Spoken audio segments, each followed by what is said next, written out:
خلاصہ یہی ہے کہ حرام خوری یہ اذکار کی برکات میں بہت بڑی رکاوٹ ہے. بالکل ٹھیک. دوسری بات یہ ہے کہ ظلم اذکار کی برکات میں بہت بڑی رکاوٹ ہے.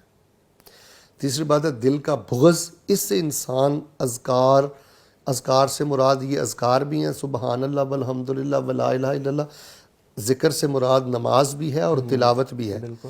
دل میں بغض رکھنے والا بندہ نماز اور تلاوت اور اذکار کی برکتوں سے بھی محروم رہ جاتا ہے.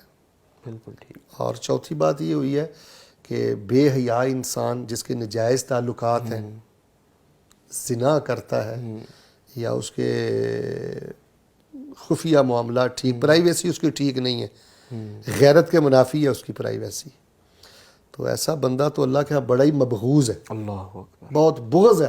یعنی دیکھیں اللہ بغض کرتے ہیں. ایک حدیث میں آتا ہے ان اللہ تعالیٰ لا یبغض الفاحش البذی، گند بکنے والا اور گند دیکھنے والا اللہ اس سے نفرت کرتے ہیں. اللہم لا. تو جس بندے سے اللہ کو نفرت ہو اور وہ عادی مجرم ہے، زین صاحب یہاں یہ بات سمجھ لیں، ایک ہوتا ہے نا دانے میں آپ کی نگاہوں کے سامنے کو کلپ آ گیا، ٹھیک. ایک ہوتا ہے نا چاہتے آپ کی زبان سے کوئی گالی نکل گئی، ایک ہے کہ بندہ عادی مجرم ہے، بالکل ٹھیک. روٹین سے چھپ کر اپنے دل کی تسکین کے لیے فحاشی کی غذا لیتا ہے. ایسا بندہ بھی ذکر کی برکات سے محروم رہتا ہے. اور آخری جو بات میں نے پیش خدمت کی ہے وہ تو بہت ہی قابل توجہ ہے کہ جب زبان آوارہ ہو جائے تو پھر بھی انسان کما حقہ اذکار کی برکات کو حاصل نہیں کر پاتا.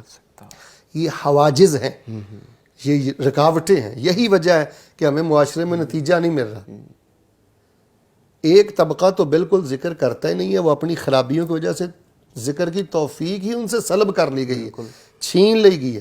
اور جو طبقہ اذکار کی طرف ہے اس میں سے بھی 70 سے 80% آپ معاملات دیکھ لیں کہ برکات سے محرومی ہے. اس کی وجہ وہ یہی چیزیں ہیں کہ ہم ان چیزوں کا خیال نہیں رکھتے، ان چیزوں سے پرہیز نہیں کرتے،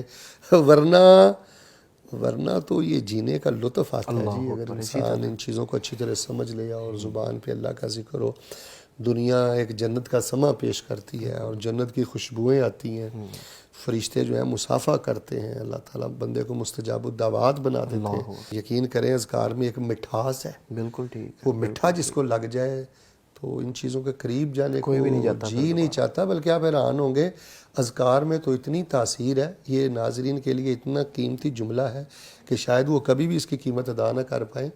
یقین کریں کہ اذکار میں اتنا میٹھا ہے اور اتنی مٹھاس ہے کہ ایک وقت آ جاتا ہے کہ بندے کو حرام سے، فحاشی سے اور گناہ سے بدبو آنا شروع ہو جاتی ہے. اللہ اکبر. اسی طرح صحیح بات ہے، بالکل. جیسے بندے کو مردار سے بدبو آتی ہے نا، اسی طرح ان چیزوں سے بدبو آتی ہے، چاہ جائے کہ بندہ ان چیزوں کا ارتکاب کرے.